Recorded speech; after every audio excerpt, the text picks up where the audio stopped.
Ya, assalamualaikum warahmatullahi wabarakatuh. Balik lagi nih di BM1 Podcast ya, ruang berbagi inspirasi. Oke, hari ini pasti podcast BM1 ditunggu-tunggu oleh pemirsa. Ya, hari ini don't worry, jangan takut, materi kita nggak kalah asik, nggak kalah menarik dengan tema-tema sebelumnya yang sudah dihadirkan di podcast BM1. Kita hari ini kedatangan tamu yang pastinya oke banget dan akan membahas sebuah materi yang luar biasa dan insya Allah ini bermanfaat untuk kita semua. Oke, kita sambut aja ya. Ini narasumber yang luar biasa. Inilah dia.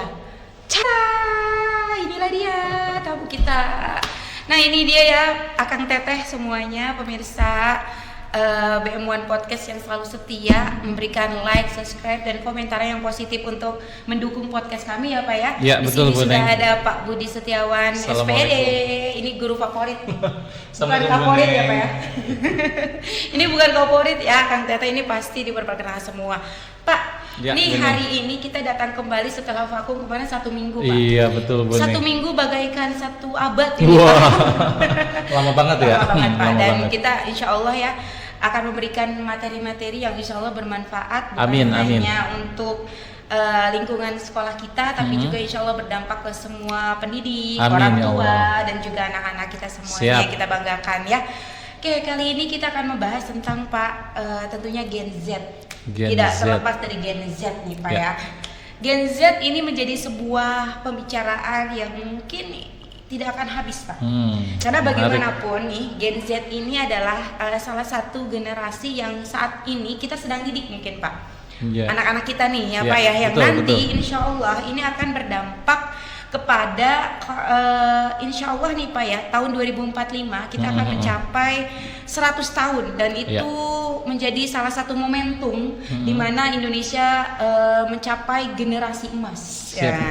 Iya. Nah, generasi emas ini tentunya ini akan terkait kita sebagai pendidik, ya nggak sih Pak? Betul. Bagaimana kita mempersiapkan Gen Z ini menjadi Gen Z yang dapat menempati di tahun 2045 itu menjadi orang-orang yang bisa mengelola dan tentunya produktif. Betul. Karena kalau kita tahu nih Pak, ini Indonesia ini memiliki bonus demografi yang luar biasa pada tahun 2045. Justru ini terbalik dengan yang ada di Jepang nih Pak. Iya, Menurut betul, literasi yang betul. saya baca, justru di Jepang di tahun 2030 mereka itu saja sudah masuk ke dalam generasi non produktif ya. Di tahun 2030 Pak, Iya. mereka sudah non produktif. Sedangkan kita di 2045 itu di mana masa-masa Gen Z itu justru sedang produktifnya usia 35 40 lah Pak. Iya. Itu di mana kita mendapat bonus dan bagaimana kita bisa mengelola Betul. bonus-bonus ini nih Pak di Iya. tahun 2045 menjadi sebuah hal yang bisa kita raih ininya, manfaatnya gitu Pak. Di sini kita akan tentunya yang akan menjalankan adalah SDM-nya Gen Z. Betul. Nah, bagaimana kita sebagai pendidik Pak memiliki tips dan triknya untuk menghadapi atau kita mempersiapkan menuju generasi emas ini gitu loh Pak. Oke, Mangga, menarik Pak. Bu Neng. Siap. Siap, Baik, siap. terima kasih Bu Neng. Sebelumnya Bu Neng apa kabarnya? Sehat, lupa Oh, nanya kabar ya Oke. Pak ya. Baik, kalau gitu saya pengen tanya kabar Bu Neng dulu nih karena Boleh. Bu Neng ini adalah Ya, Pak. MC terbaik kita. Aduh. Wah, kita sekarang MC kita tanya nih, Bu Boleh, Neng, boleh. apa kabarnya hari ini? Alhamdulillah luar biasa, Allahu Akbar. Yes. Iya, terima kasih Bu Neng. Semangat, Coba Bu Neng, Ya. alhamdulillah kita ketemu lagi di ruang Betul. podcast ini. Tadi Bu Neng di awal sudah membuka sebuah pembicaraan dengan sebuah fakta. Ya. Pertama, fakta bahwa Indonesia dimulai tahun 2030 sampai 2045 Ya, dengan betul. program Indonesia Emas itu kita berada di zona atau waktu di mana Indonesia mendapat bonus demografi Betul. atau di mana usia produktifnya Ya. itu akan Melimpah ya, lebih banyak. banyak dibandingkan usia non produktif Betul sekali. ya, dengan perbandingan antara 60-40%. Betul. Kemudian tadi yang fakta kedua, Bu Neng juga menjelaskan bagaimana dicontohkan tadi ya bahwa justru di Jepang Ya. dengan kondisi negara maju seperti Betul. Jepang di tahun itu Justru non produktif. ya justru Banyak kan. non produktif yang banyak dan mereka kekurangan generasi muda. Tenaga kerja ya. Betul. Nah, ini menarik sekali Bu Neng kita bahas hari ini Boleh Pak. karena sebagaimana kita ketahui bahwa anak-anak kita nih di SMA sekarang, mereka adalah generasi Z. Nah, kalau Bu Neng sendiri generasi apa nih? Milenial dong. Oh, milenial. Kalau Pak Budi? Milenial juga. Milenial juga. Bukan X ya Pak, bukan X ya, kita bukan. milenial insyaallah. Milenial ya Bu Neng, nggak bohong ya, nggak bohong. Jujur, milenial. Tapi kayaknya Bu Neng mah nggak cocok jadi warga milenial, cocoknya masih jadi warga Z Tapi ya. saya udah anak 3 Pak. Tapi boleh Pak, semangatnya boleh. Oke. Semangatnya boleh, usia ya nggak usah dilihat, tapi semangatnya kita harus mengikuti beradaptasi. Oke, dengan Gen Z. Iya, betul. Menyesuaikan. Jadi kita nih termasuk Bu Neng adalah generasi milenial ya, yang lahir tahun 80-an lah ya. Aduh ketahuan Pak. Ya, dan sedangkan kita sekarang berinteraksi dengan anak-anak kita di sekolah ya, yang usia SMA. Mereka sekarang sedang berada di generasi Z ya, dan sekarang mereka pemilik zaman ini gitu ya. Mereka yang punya. Betul. Nah, ngomongin generasi Z Bu Neng, ada fakta yang menarik bahwa katanya generasi Z itu juga disebut dengan generasi strawberry, Bu Neng. Buah. Kenapa strawberry? Apa mereka kemerah-merah? Umairo. Umairo. Apa nih Pak strawberry ini? Apa lebih ke salad? Coba kalau Bu Neng perhatikan, kalau Bu Neng datang ke kebun strawberry, kira-kira ketika ngelihat buah strawberry itu apa yang akan muncul pertama kali di benak Bu Neng? Seger, enak, pengen makan. Tampilannya cantik. Warnanya cantik, menggoda, menarik ya. Betul, menarik. Oke. Tapi coba kalau Bu Neng kalau sudah metik kemudian disimpan beberapa hari atau misalkan ditekan gitu, apa yang tekstur buah strawberry itu kayak gimana? Lembut ya. Lembut. Jadi gembos. Apa ya gembosnya Pak? Lembek. Nah, jadi beberapa pakar menyebutkan bahwa Gen Z itu selain mereka disebut dengan generasi Z juga disebut dengan generasi strawberry. Lucu ya Pak? Lucu sekali. Strawberry. Kenapa enggak? Jadi maksudnya Bu Neng, generasi strawberry ini seperti halnya strawberry, dia terlihat baik, terlihat bagus, menarik, bagus, tapi dari dalamnya dia tuh rapuh. Nah, jadi Gen Z pada saat ini mereka memiliki jiwa keterampilan yang tinggi, bernalar kritis yang tinggi, tapi ternyata dari sisi psikologis mereka banyak yang lemah, banyak yang rapuh. Seperti judul lagu Aku Terjatuh. Emang itu judulnya apa? Rapuh. Oh, rapuh. Rapuh bukan betul rapuh Pak. Sepertinya betul. Sepertinya betul ya. Kalau lagu itu zaman Bu Neng berarti benar. Betul ya. Aku terjatuh Pak. Nah, Bu Neng ini jadi kan suatu menarik ya. Jadi di mana generasi Z ini disebut dengan generasi yang kreatif, gitu kan? Bernalar kritis, tapi mereka justru tidak bisa di dalam dirinya justru apa ya? Iya betul. Nah, kira-kira menurut Bu Neng nih, kira-kira ada nggak penyebabnya tuh? Kenapa ya generasi Z saat ini bisa begitu, Bu Neng? Ya, mungkin kalau lemah itu Pak, kalau kita lihat, apakah mungkin mereka itu secara mental ya, atau di pendidikan secara agama, mungkin ya Pak ya? Kurang kuat atau secara bagaimana mereka tidak diajarkan untuk menghadapi realita. Mungkin hanya melihat ibaratnya gini, tidak melaksanakan gitu Pak, hanya membaca teorinya aja gitu. Ketika mereka terjun, mereka rapuh gitu loh. Mereka nggak bisa menghadapi dan tidak kayak kuat gitu loh Pak. Nah kalau menurut Bapak sendiri nih Pak, mungkin jawabannya kurang endulita nih Pak ya. Kalau menurut Pak Budi sendiri ada nggak sih tips dan triknya gitu? Iya betul Bu. Tadi kita berbicara dulu ya berkaitan dengan generasi Z ini. Jadi sebetulnya generasi Z itu adalah mereka yang seharusnya yang akan memegang di bonus demografi itu ya. Betul.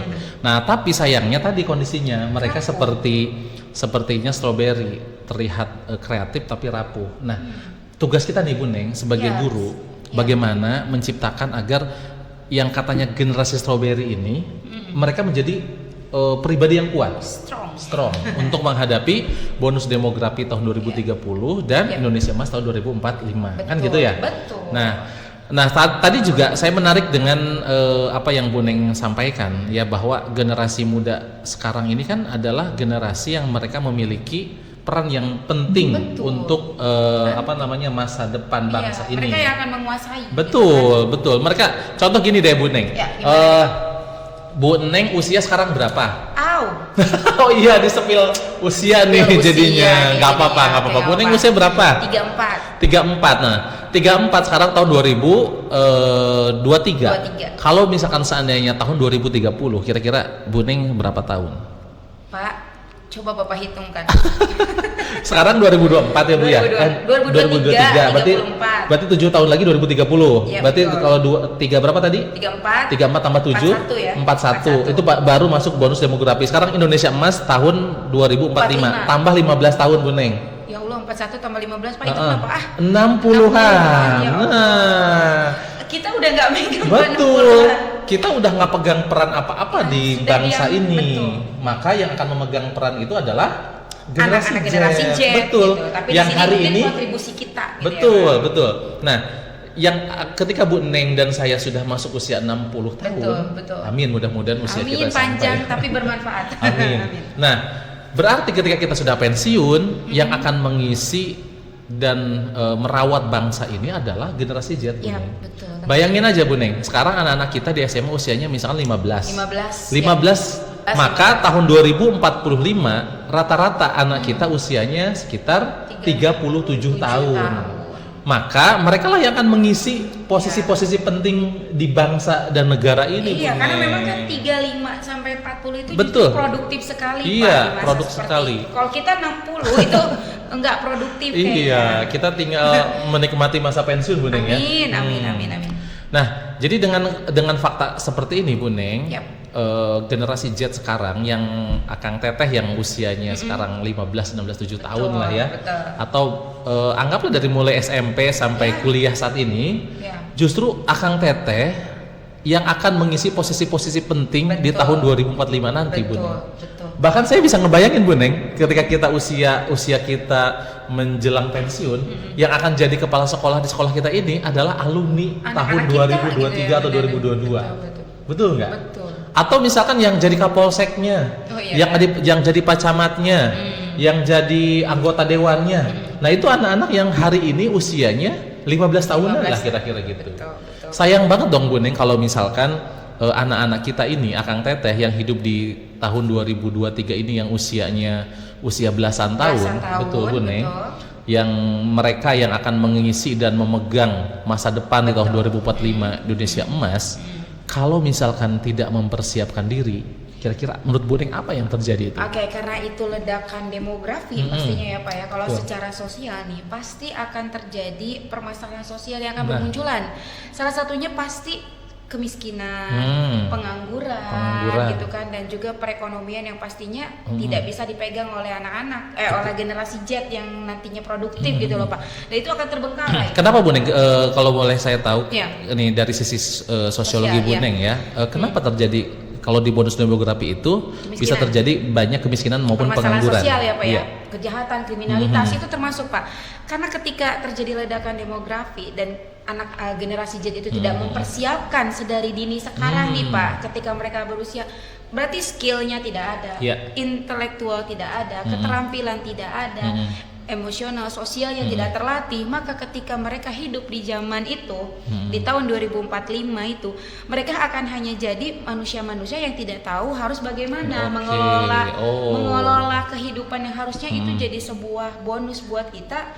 Ketika negara lain yang maju saja sudah non produktif, kita produktif, tapi kita tidak memanfaatkan situasi tersebut, justru akan menjadi bumerang buat kita sebagai negara Indonesia. Begitu. Jadi Ya. dia banyak usia produktif, Ya, berarti persaingannya ketat dong. Betul. Nah, berarti kalau persaingannya ketat, maksud Bu Neng berarti Kualifikasinya harus bagus dong. Maka ketika oke. tidak bagus, maka itu akan terjadi justru kemiskinan. Kenapa kemiskinan Ya. Pak? Karena mereka tidak bisa mengelola dan memanfaatkan potensi mereka ketika sekolah tidak memanfaatkan, Ya. tidak mengasah ilmunya. Mungkin seperti itu nggak sih Pak? Iya, betul Bu Neng. Nah, jadi tadi sebagaimana yang Bu Neng sampaikan kepada saya dan juga kepada pemirsa semua ya. Jadi bahwa permasalahan sosial di bonus demografi dan Indonesia Emas itu justru akan menjadi sebuah bumerang bagi kita semua apabila Akang Teteh nih yang sekarang lahir pada generasi Z itu tidak mempersiapkan. Yep.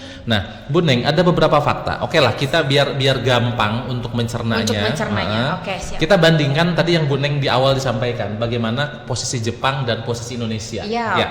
Pertama, tahun 2023 ini tepatnya tahun 2023 Bu Neng ya, Indonesia itu mengalami pertumbuhan penduduk yang signifikan. Yap.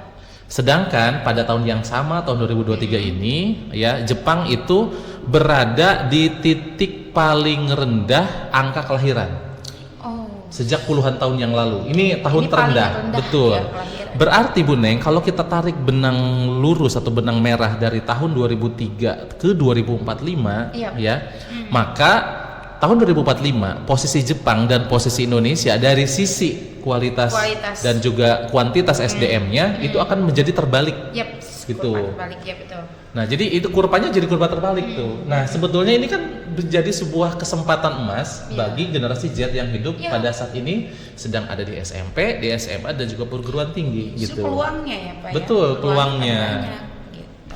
Coba deh Bu Neng, sekarang kita lihat beberapa fakta-fakta di Jepang ya. Oke, boleh. Pertama. Yang tadi pertama ya Pak ya. Ya. Yang pertama, Jepang itu adalah negara urutan nomor 1 dengan teknologi paling maju. Betul. Ya. Ya, di Asia dan Betul, juga di dunia. betul di mungkin ya, Pak ya. dunia. Anggap aja di tahun 2023 ya, Iya, gitu betul. kan.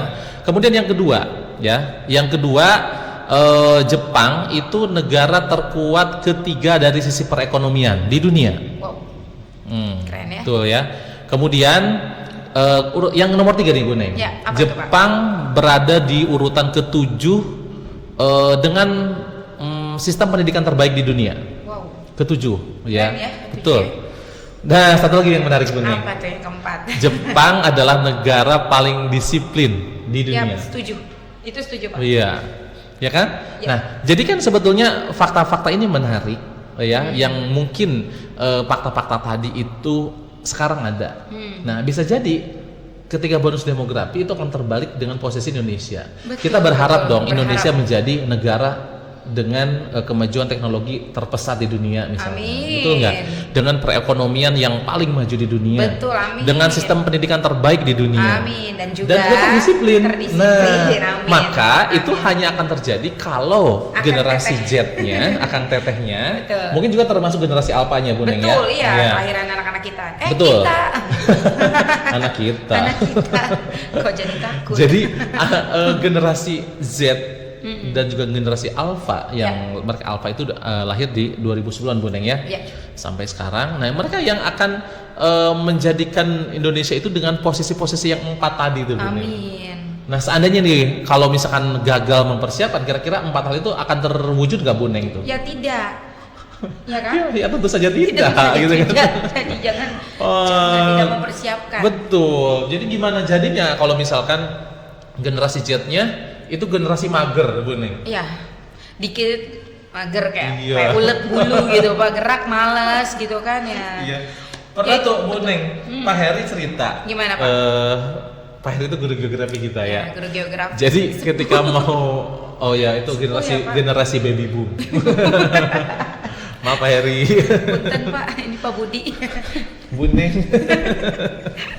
Jadi Pak Heri pernah cerita Bu Neng. Jadi ada anak, itu anak Gen Z ya. Dia lagi jam kos nih.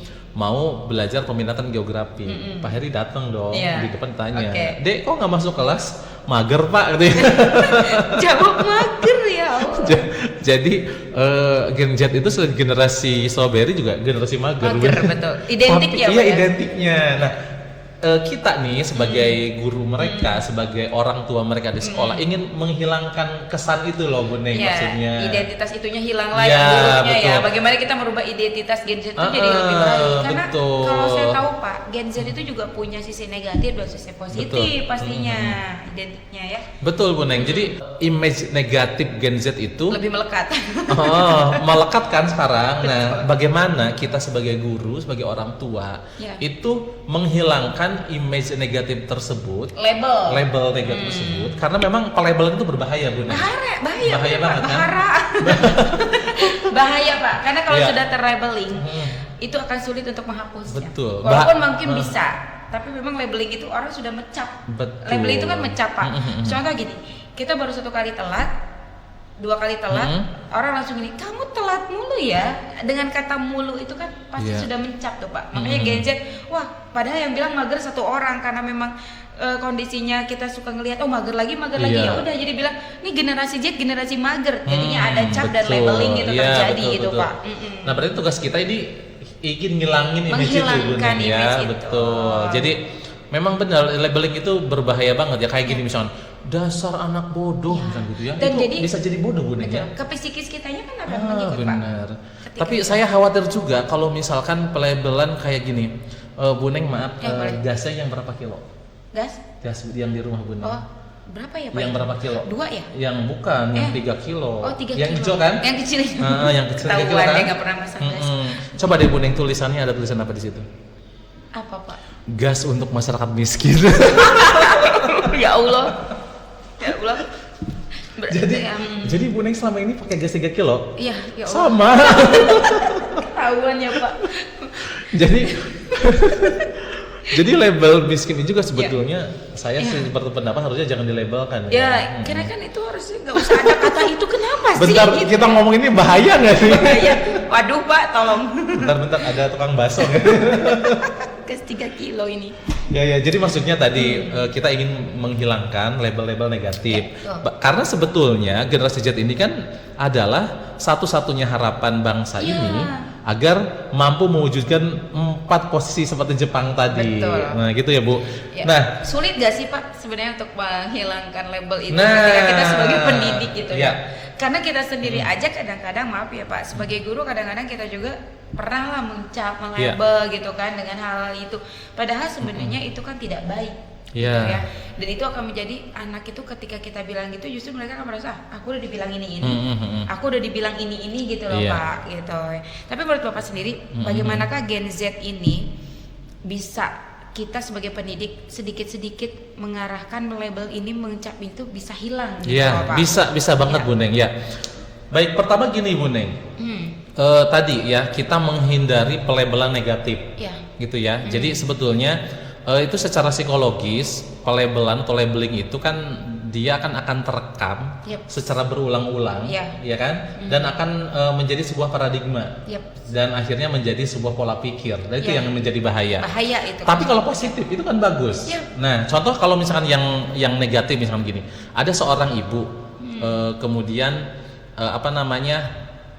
malum dong kalau anak balita itu pengennya teterekelan Bu Neng. Iya, You know teterekelan? Teterekelan is a manjat pohon. Nah, ya. Kalau bahasa Jermannya mah tuakteig. Tuak Nah, tuak lenger taek. ya budak Badung. Badung gitu kan. Badung bahaya. Jadi ketika anak usia balita ini pengen Teterekelan, teterekelan, pohon, itu ya. biasanya mohon maaf orang tua yang kurang memiliki skill itu akan langsung ngomong gini, jangan naik, nanti jatuh. Nah, itu udah Jatuh beneran. Nah, kan? Ternyata jatuh. Jatuh beneran. Udah gitu jatuh kan. Tuh kan Tuh kata kan. mamah juga apa jatuh kan? Omongan orang tuh selalu benar, orang tua tuh selalu benar. Itulah didoain sama orang tuanya tadi kan. Coba deh kalau doanya baik Pak. Iya. Coba kalau Bu Neng nih, Kafka ya. Kafka. Tetekan atau naik pohon. Kemudian Bu Neng ngelihat khawatir nih, tapi dari sisi lain Bu Neng juga ngelihat potensi Kafka nih. Apa yang akan Bu Neng lakukan ketika Kafka manjat-manjat pohon? Sebenarnya dibiarkan tapi tetap diawasi. Diawasi dan dijagain, Iya, diawasi, gitu kan? dijagain. Ayo naik, Iya, mama nggak jagain apa-apa. nih, mama jagain Biar kalau nyobain pegangin. dulu, Pak. Iya betul.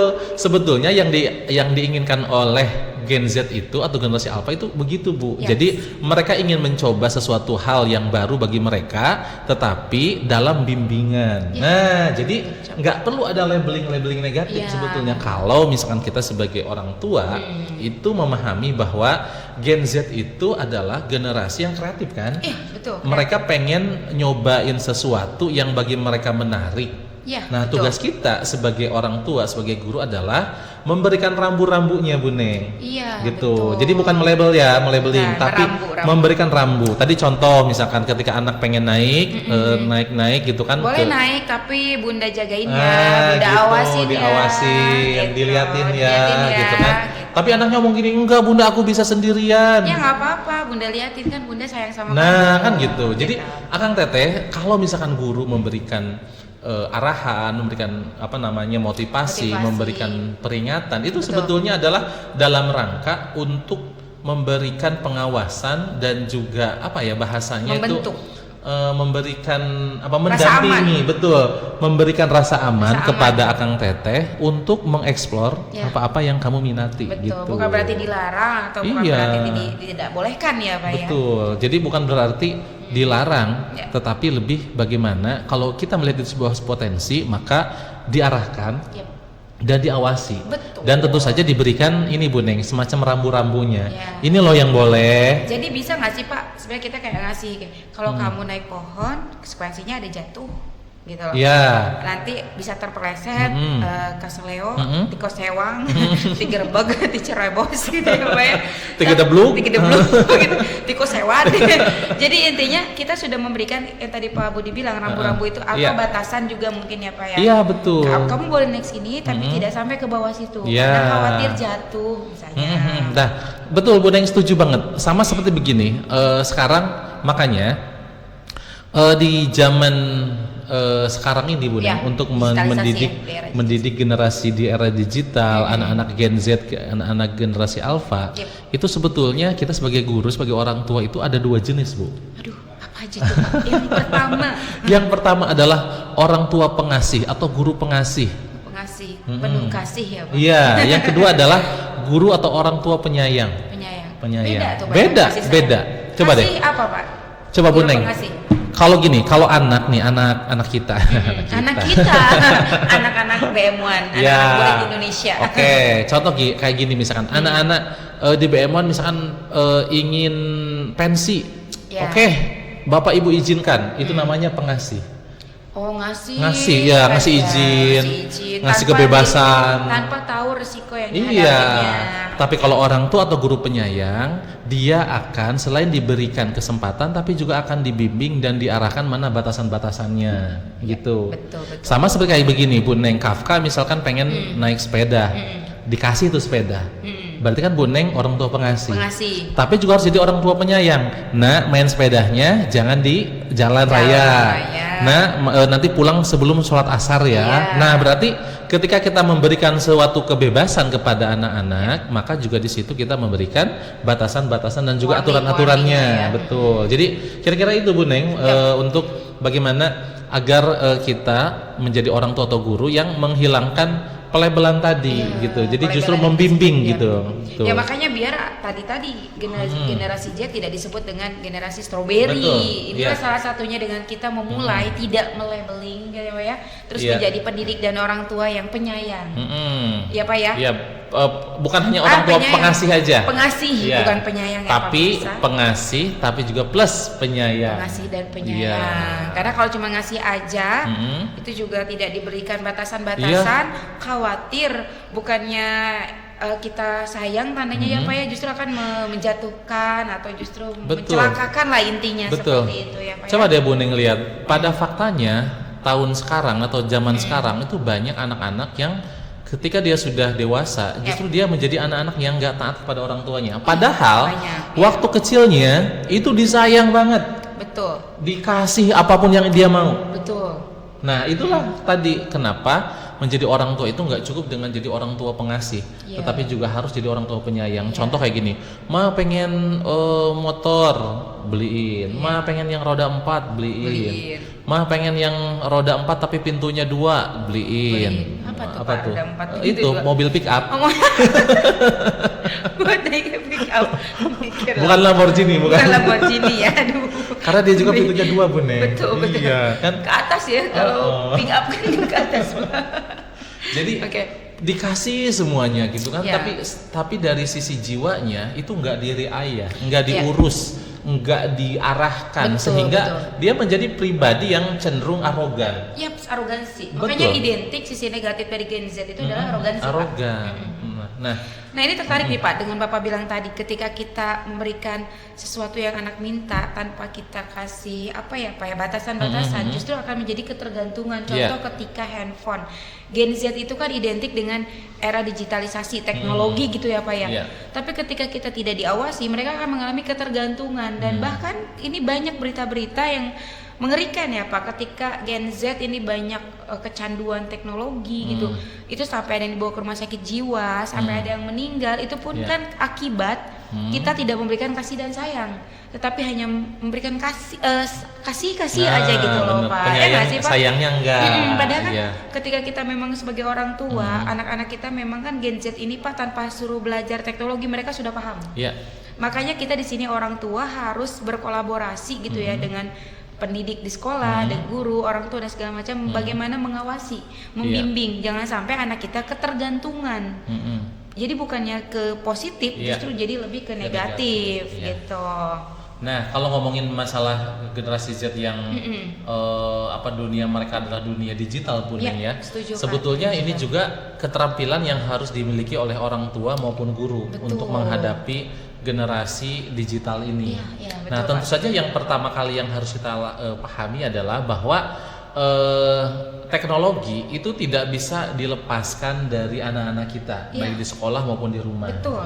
Satu itu yang harus dipahami. Yang kedua, jadi handphone itu atau digital gawai itu sebetulnya ada yang bilang seperti pisau bermata dua. Tajam. Ya. Setajam Tapi silet. kalau menurut saya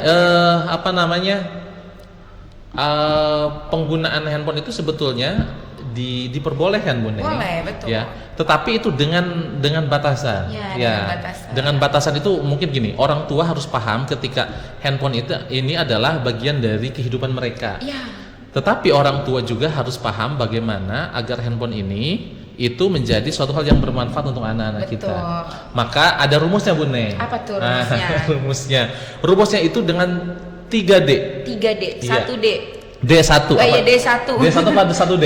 D1 deh. D1. D1 Pak. D1. Yang D1 adalah dipinjamkan. Dipinjamkan. Okay. Jadi kita biasanya dipinjamkan. Betul. Gitu, Pak. Jadi walaupun handphone ini misalkan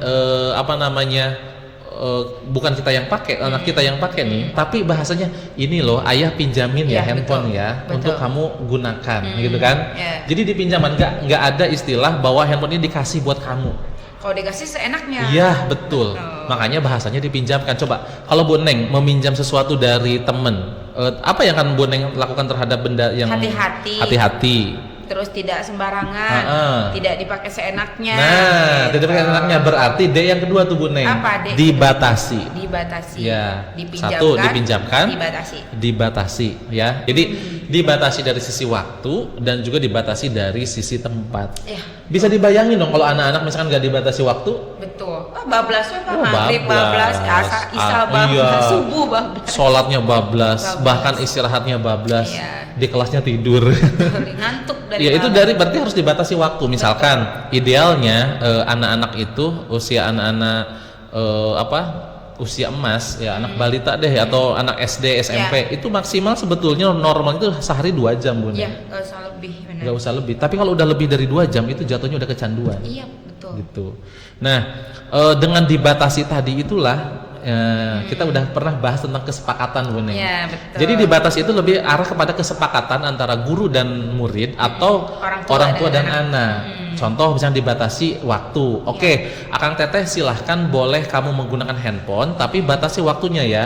Pada saat jam kos atau pada saat istirahat. Tugas bisa juga di dalam kelas. Pada saat dikerjakan di dalam tugas berarti diperlukan. Bukan berarti saat gurunya menerangkan dia main handphone. Betul. Gitu. Iya. Itu berarti dibatasi dari sisi waktu. Ada juga yang dibatasi dari sisi tempat. Betul. Bisa dibayangin dong, Bu Neng. Di jalan. Di jalan. Lagi naik motor, wah mainnya HP, seru. Jadi satu tangan pegang motor, satu pegang gini ya. Udah pro ya. Saking udah pronya nabrak gak kerasa. Aduh, kacau. D yang ketiga. Diperlukan. Oh, dipakai ketika mereka betul. Misalkan lagi ngerjain tugas gitu. Itu Bu Neng sebetulnya untuk keterampilan yang harus dimiliki oleh orang tua. Itu keterampilan dan harus disepakati oleh orang tua dan anak, guru dan siswa. Betul. Luar biasa. Ini boleh diterapkan nih ya oleh para orang tua atau para pendidik. Jadi memberikan kesepakatan di awal. Oke, Bu Neng. Tadi seru sekali ya Pak ya, kalau masalah tentang tips dan trik ini memang Pak Budi luar biasa dengan D3 ya Pak. Oke, sekarang kita mau ngomongin lagi nih Pak tentang Gen Z tapi terkait dengan Indonesia. Kalau tadi kan kita bahasnya tentang Jepang gitu ya Pak ya. Kayak coba kita dengan membahas potensi-potensi sumber daya alam, sumber daya manusia yang ada di Indonesia nih Pak. Sebenarnya nggak usah kita jauh-jauh misalnya ke Jepang nih ya Pak ya. Indonesia sendiri dari zaman dulu sudah terkenal dengan nenek moyang seorang pelaut Pak. Ya nggak sih Pak? Itu kan juga sebuah potensi bahwa menunjukkan bahwa kita itu dulunya itu adalah nelayan ulung. Jadi ada nyanyinya ya Bu Neng ya. Nenek moyangku seorang pelaut gitu ya. Nah, tapi sekarang generasinya jadi pemain game semua ya. Jadi konten kreator. Oke Pak, ini ngomongin tentang potensi Indonesia sebenarnya nggak habis-habisnya dari zaman nenek moyang kita sampai sekarang nih Pak. Terkait tentang sumber daya alamnya, sumber daya manusianya gitu ya Pak ya. Salah satunya adalah sebuah nyanyian plus Pak. Apa tuh? Oke. Bukan lautan, hanya kolam susu. Nanam itu loh Pak, nanam kayu aja tumbuh gitu loh Pak. Lempar kayu jadi tumbuh. Betul, jadi saking suburnya itu sampai dinyanyikan bahwa kita kalau nanam di Indonesia itu apa sih yang nggak tumbuh gitu loh Pak. Betul. Terus ketika ikan, apa sih jenis ikan yang tidak ada di Indonesia gitu loh. Sampai kita itu kan pencurian gitu kan ya, potensi-potensi laut kita, potensi-potensi sumber daya alam kita itu banyak sekali Pak. Bahkan kita adalah salah satu negara yang dijajah paling banyak. Jepang, Belanda, ya Pak ya. Sebelum itu nanti kita tanya lagi guru sejarah, mungkin ada Portugis dan yang lainnya gitu Pak. Jadi inilah salah satu bahwa bukti Indonesia itu adalah sebuah negara yang berpotensi secara sumber daya manusia dan sumber daya alam yang luar biasa. Nah ini terkait tentang Indonesia Emas yang akan nanti kita tuju nih Pak ya di tahun 2030 sampai 2045. Yang ini pastinya berkaitan tentang Gen Z. Nah kalau kita lihat apa aja sih Pak potensi yang sebenarnya sangat berpotensi lah di Indonesia ini yang bisa kita kelola pada tahun 2045 ini gitu loh Pak nantinya. Baik, menarik Bu Neng ini yang Bu Neng sampaikan tadi bahwa tidak menutup kemungkinan kalau Gen Z dan generasi Alpha saat ini dipersiapkan dengan sungguh-sungguh dan juga ada kesadaran dari generasi Z itu sendiri tentang mempersiapkan bonus demografi dan juga Indonesia Emas tahun 2045. Itu Indonesia insya Allah akan berada di 4 poin yang tadi saya sebutkan untuk Jepang. Ya, secara ekonomi, pendidikan, disiplin, sama teknologinya. Ya, kenapa? Nah, kenapa Bu Neng? Bisa? Why? Gitu kan? Kunaon? What happened? Ini bisa begitu. Coba kunaon. Oke, sekarang kita analisis Bu Neng. Ya, boleh. Ada yang bilang, oh nggak mungkin Indonesia nggak bisa kayak Jepang. Loh kata siapa nggak mungkin? Kata siapa? Kata siapa? Pasti Anda belum literasi. Iya, gitu kan. Nah, oke, kita lihat Bu Neng bahwa yang pertama, tadi kan Bu Neng udah bilang tuh Indonesia paling banyak dijajah ya. Iya betul. Kalau bahasa anak sekarang paling sering dibully gitu. Janganlah ya Pak ya. Bully mah ya kita mah tidak boleh. Iya, nggak boleh. Haram. Jadi kenapa Indonesia sering dijajah? Salah satunya pasti ada udang di balik batu. Bakwan itu. Udang di balik terigu ya. Benar. Pertama, ternyata faktanya Indonesia adalah negara dengan kekayaan alam yang melimpah Bu Neng. Ya, sudah pasti. Udah pasti. Kemudian dengan garis pantai terpanjang di dunia. Luar biasa. Dengan spesies ikan terbanyak di dunia. Luar biasa. Dengan spesies burung terbanyak di dunia. Dengan posisi atau dengan kekayaan alam salah satu terkaya di dunia.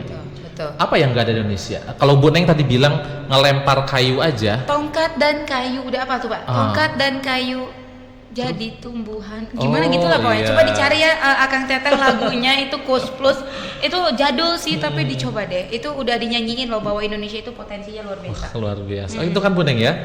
Dari mulai emas, batu bara, nikel, kemudian biji besi. Enggak apa yang nggak ada di Indonesia. Sampai uranium aja ada di Indonesia. Yang diproduksi. Apa tuh? Di kelas kita ada namanya titanium. Titanium ya. Bahkan Indonesia itu kekayaan alamnya menjadi kekayaan alam yang sangat diperebutkan oleh negara-negara maju. Bu Neng bisa kebayang kalau negara-negara maju itu tidak tidak bergantung kepada sumber daya alam Indonesia. Mereka nggak bisa dikatakan sebagai negara maju. Contoh misalkan, bagaimana Belanda bisa membangun kota-kotanya di Belanda itu, Bu Neng? Dengan cara apa? Iya, dengan cara dia menjajah kekayaan alam Indonesia dan hasil jajahannya itu bisa membendung, merubah, membuat dam. Makanya rata-rata ujungnya dam. Contoh Amsterdam. Terus Rotterdam. Nah, gitu. Dan itu rata-rata hasil biayanya pasti dari Hasil luar negara. jajahan ya.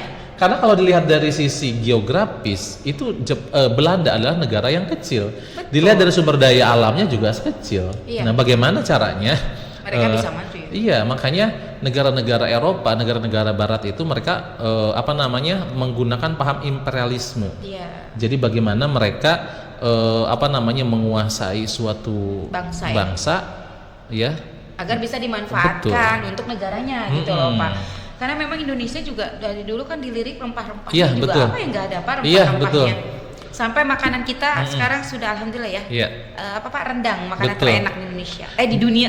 Bahkan Bu Neng, ini kecurigaan saya ya, kecurigaan saya. Curiga apa nih Pak? Sakit ya. Pak kepentok. Curiga apa nih Pak? Ini saya curiga ya. Dulu kan bangsa-bangsa Eropa itu menjajah Indonesia atas nama mencari rempah-rempah. Betul. Tapi kalau rasa-rasanya Bu Neng, Rasanya ya. kalau hanya nyari rempah-rempah aja, itu Ya. kayaknya kok absurd banget gitu ya. Iya. Jauh-jauh melewati samudra ribuan Iya. kilometer, belum ada mesin hanya untuk Jadi rempah. mencari rempah. Neangan jahe baru. Iya. Neangan kapulaga. Nah, yang kapulaga nyari cengkeh gitu ya. Nyari cengkeh. Nah, ternyata jawabannya itu baru kita dapatkan pada saat ini. Apa tuh Pak? Bagaimana sumber daya alam di Indonesia itu Ya. justru kebanyakan dikuasai oleh asing gitu Yaps, kan. betul. Nah, inilah tugas kita sebagai generasi Z nih, bagaimana nanti bisa mengambil alih kembali Ya. sumber daya alam milik anak bangsa Indonesia itu kembali kepada pangkuan Ibu Pertiwi. Amin. Nah, berarti di sini Bu Neng, kekuatan Indonesia untuk menjadi negara superpower gitu kan? Sudah punya Itu modalnya. sudah punya modalnya dari sumber daya alam yang luar biasa tadi. Betul. Ya, kalau dibandingin dengan Jepang dengan sumber daya alamnya itu nggak ada apa-apanya dibanding dengan Jepang Indonesia. itu bahkan luasnya saja mungkin hanya Iya. sebesar pulau apa di kita Pak. Betul. Nggak seluas kita. Indonesia Iya, itu sangat luas. dari jumlah penduduknya, Penduduk. dari luas wilayahnya, itu Jepang jauh sekali Ya, dari Indonesia. dan tentunya kalau kita lihat juga Pak sumber daya alam Indonesia itu ya kita tuh sebenarnya tinggal maunya sih Pak. Ya. Bagaimana kita sudah punya modalnya, bagaimana kita sebagai Gen Z nih generasi yang akan nanti mengelola itu dapat memanfaatkan ini dengan gini loh Pak contohnya. Ya. Kenapa saya dapat berita tuh Pak? Indonesia katanya beli garam. Waduh. Padahal kita punya pesisir yang paling panjang di Iya, dunia. tapi kenapa beli garam gitu Pak? Ternyata saya sudah tahu kenapa. Tadi mungkin Pak, kita malas Generasi mager. mager. Ah. Sebenarnya bisa melakukan loh Iya. Pak. Bikin garam tuh laut kita sepanjang tadi Melimpah. Bapak bilang. Iya, betul. Salah satu terpanjang Terpanjang juga di kan. dunia, iya. Ya.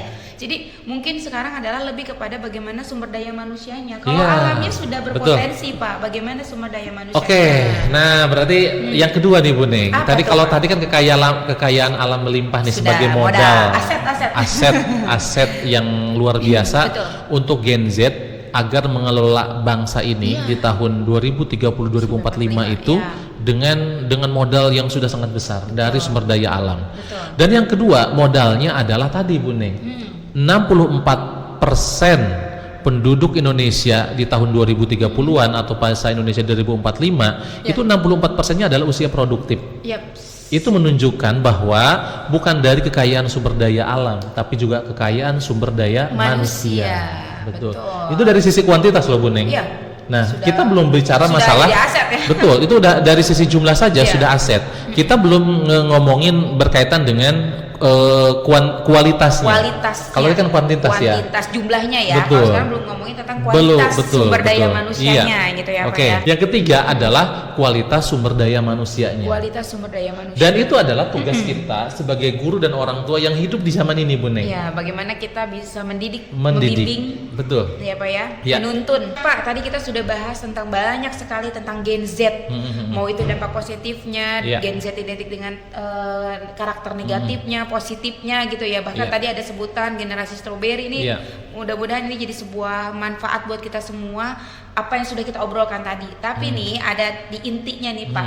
Sebenarnya bagaimana cara kita nih Pak? Ada nggak sih tips-tips untuk menghadapi bonus demografi di tahun 2030 sampai 2045?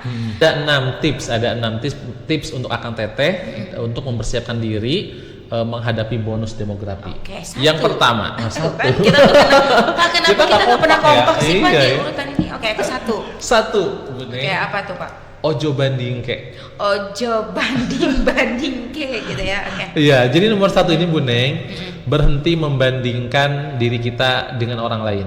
Oke, setuju itu Pak. Iya, jadi berhenti membandingkan diri kita dengan orang lain, itu yang akan membuat kita akan berada pada zona tidak mau berkembang. Ya.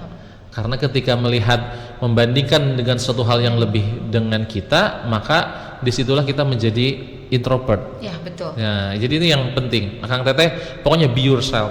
Oke, betul. Ya, jadilah diri sendiri. Betul. Ojo bandingke. Yang kedua adalah mulailah suatu hal yang baru yang bersifat positif.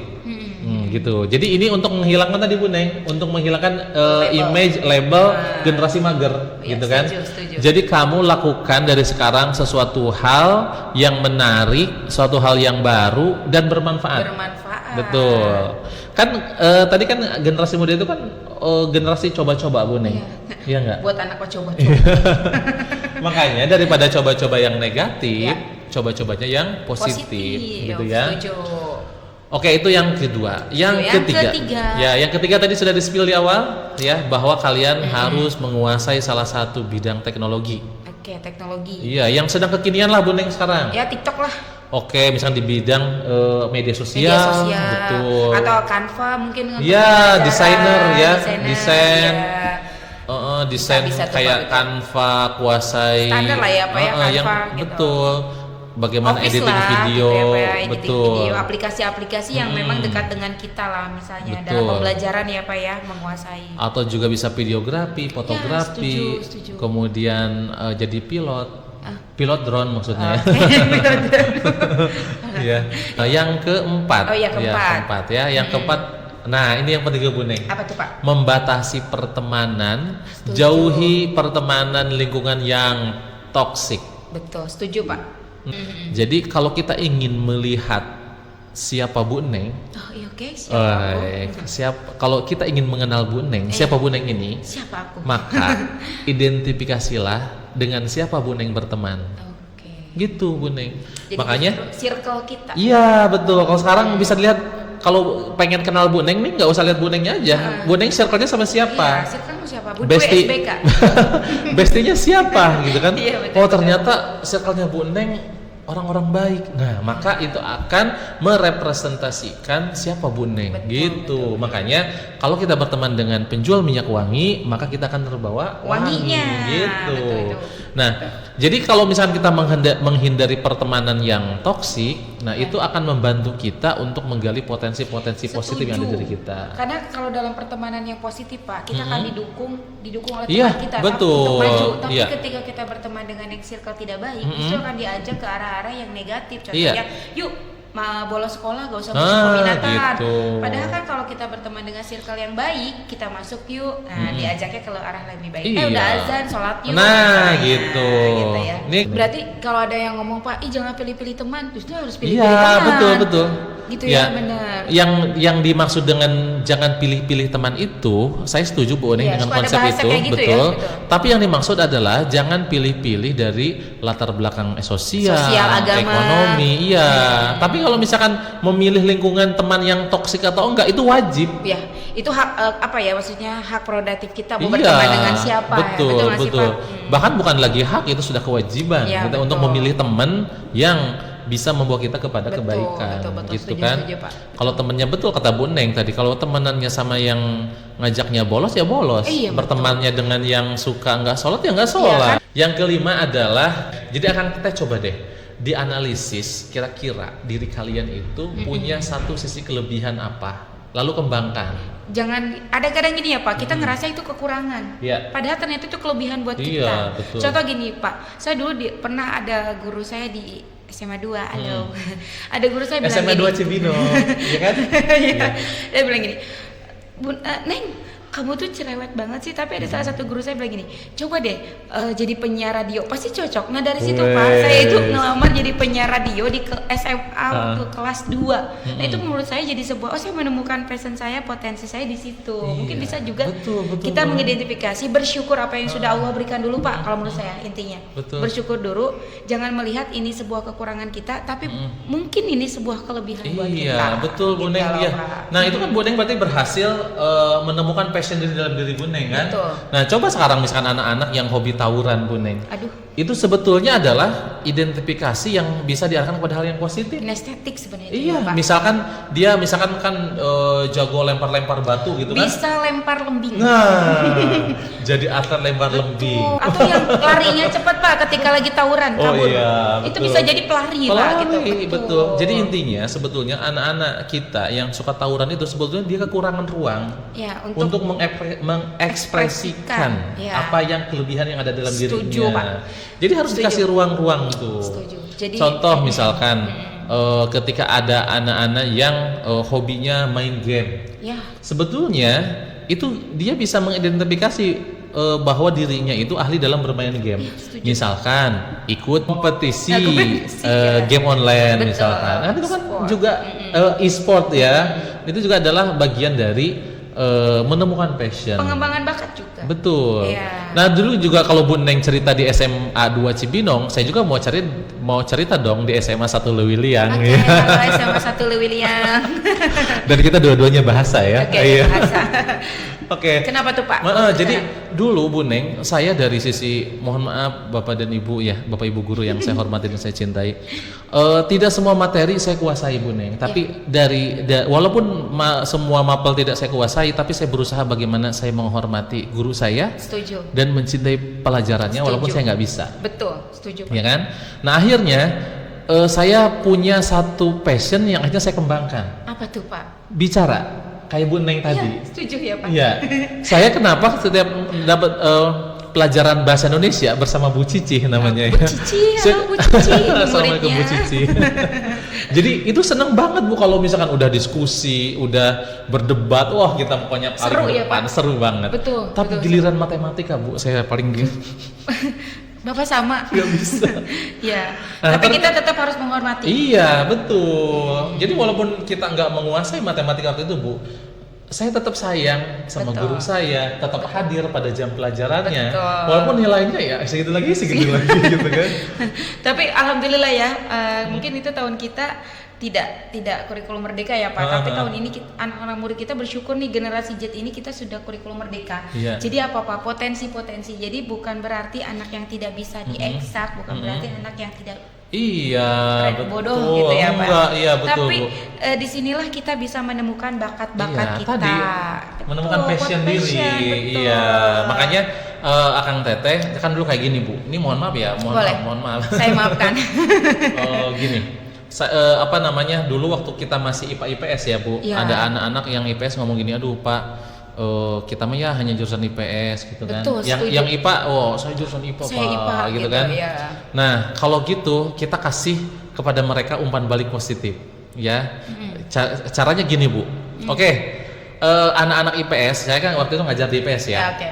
Anak-anak, mohon maaf ya, kalian nggak bisa jadi dokter, iya nggak? Iya betul. Bener kan kalau IPS. Kebayang Pak. Betul ya, yang jadi dokter itu adalah anak-anak sebelah. Ya betul. Maksudnya anak-anak IPA. Ya jadi kamu mohon maaf nggak bisa jadi dokter. Tapi jangan khawatir, kamu bisa jadi pemilik rumah sakitnya. Iya. Betul manajemen. Iya, gitu kan. Betul. Jadi ini menunjukkan bahwa menemukan passion dalam diri itu penting, Bu Ne. Betul. Jadi di mana nih sisi kelebihan kita, itu kembangkan Akang Teteh. Betul, setuju Ya. Pak. Karena passion kadang-kadang juga muncul dari hobi. Iya, hobi, betul, Iya, betul. Kalau saya pikir sih Pak dari hobi, belum tentu juga kadang-kadang juga bakat memang Iya. terlahir ya Pak ya. Betul. Ada bakat turunan juga mungkin ada gitu ya.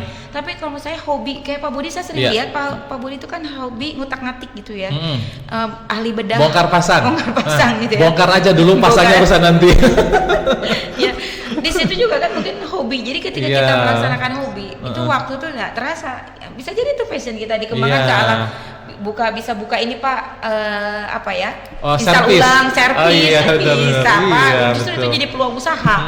Betul, Ya nggak sih, betul, Pak? Bu. Iya. Sebenarnya dimulai benar Bapak, temukan passion dulu. Nah, di situ nanti kita bisa mengembangkan itu ya Pak. Iya, Saya tertarik betul. nanti kita undang Pak siswa-siswi atau akang Ya, teteh semuanya setuju. nih yang punya potensi dan sudah menemukan dan Ya. justru itu jadi sebuah Inspirasi. inspirasi buat teman-teman Kita undang semua. minggu ini ya Bu Ning Oke, ya. seru Oke. Pak. Mm-mm. Pasti. Oke Bu Ning, ada satu lagi. Apa tuh, Pak, yang keenam? keenam? Ya tadi yang kelima ya, Oke, menemukan passion. sip. Sekarang yang keenam Apa tuh, ya. Pak? Nah ini yang keenam, yang paling penting tadi. Apa tuh? Walaupun disimpan terakhir, dia bukan berarti paling buncit, tapi justru disimpan terakhir ini adalah sebagai pembungkus semuanya. Betul. Ya, yaitu Setuju. perkuat keimanan dan ketakwaan plus karakter. Ya.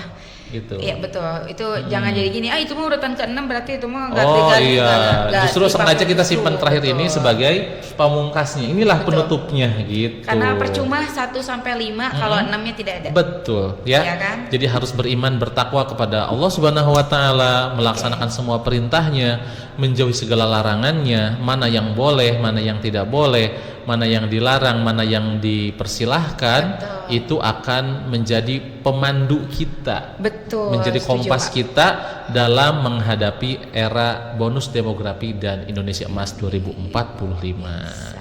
Oke, ini luar biasa tipsnya 1 sampai 6 ya Pak ya. Ini saya tertarik itu memang yang paling terakhir sih Pak. Itu yang paling kita mau tekankan ya Pak ya, kepada Kang Teteh bahwa keimanan dan ketakwaan serta karakter itu sangat penting. Kita sudah bahas kemarin ya Pak ya terkait tentang penelitian bahwa karakter itu dari 1 sampai 20 ya Pak ya. 1 sampai 10 Iya. itu karakter yang Betul. terpenting gitu loh. Bukan berarti yang lain tidak penting. Kita Iya. bahas lagi. Nah, di sini kita menunjukkan lagi ketika kita ada tips nih dari Pak Budi tentang menghadapi bonus demografi, karakter dan keimanan itu akan selalu hadir. Luar biasa Pak Budi. Ini closing tadi dengan closing statement juga ya Pak ya. Iya. Luar biasa tadi closing statementnya bahwa bagaimana cara kita menghadapi bonus nanti demografi di tahun 2030 sampai 2045. Inilah kita generasi Z, anak didik kita yang sekarang kita didik, Bapak Ibu guru, para orang tua gitu ya Pak ya. Mudah-mudahan kita bisa membimbing mereka, mengawasi mereka, Amin ya Allah. dan menuntun mereka Amin. agar nanti Indonesia, bangsa Indonesia menjadi bangsa yang luar biasa yang memiliki tadi Pak, teknologi, Ya. menguasai teknologi, Betul. pendidikan, Ekonomi. dan juga Disiplin, kedisiplinan. ya. Nah ini semua insya Allah di tahun 2045 kita yang memegang kunci itu adalah anak-anak kita, Betul. generasi Z sampai generasi Alpha. Dan ini sebuah apa ya Pak ya, di BM1 Podcast hari ini membuka cakrawala kita tentang bagaimana kita menghadapi anak-anak kita yang lahir di generasi Z ini ya Pak ya. Ya. Di hidup di generasi Z dan generasi Alpha, kita menghadapinya bagaimana, mendidiknya bagaimana. Ini tak terlepas dari semua dukungan dan berkolaborasi. Iya Ya dong. nggak sih Pak? Kolaborasi, ya. iya. Kolaborasi dengan orang tua, guru ya Pak ya, dan juga masyarakat tentunya ya yang berkompeten untuk bagaimana kita memaksimalkan generasi Z ini menjadi manusia-manusia yang akan nanti hidup di zaman emas ya Pak ya, generasi emas. Dan mudah-mudahan ini menjadi sebuah manfaat buat kita semua materi Amin. hari ini ya Pak ya. Ya. Oke, mungkin hari ini di BM1 Podcast cukup sekian ya Pak ya. Dan kita akan bertemu lagi dengan materi-materi yang tentunya menarik dan realit ya Pak ya, maksudnya Ya. yang bisa diaplikasikan di hari-hari kita. Oke, alhamdulillahirobbilalamin. Setelah sudah selesai nih acara BM1 Podcast hari ini, tadi kami nih dengan Pak Budi sudah membahas tentang bagaimana sih tips-tips menghadapi bonus demografi di tahun 2030 sampai 2045, khususnya di generasi Z sampai generasi Alpha.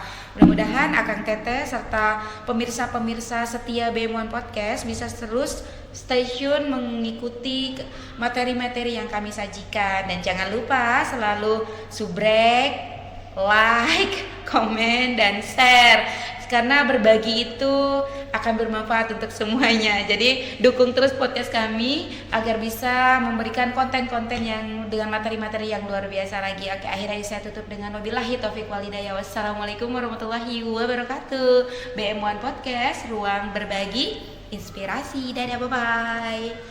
Oke, sip. Bu Ning bikin satu lagi dong.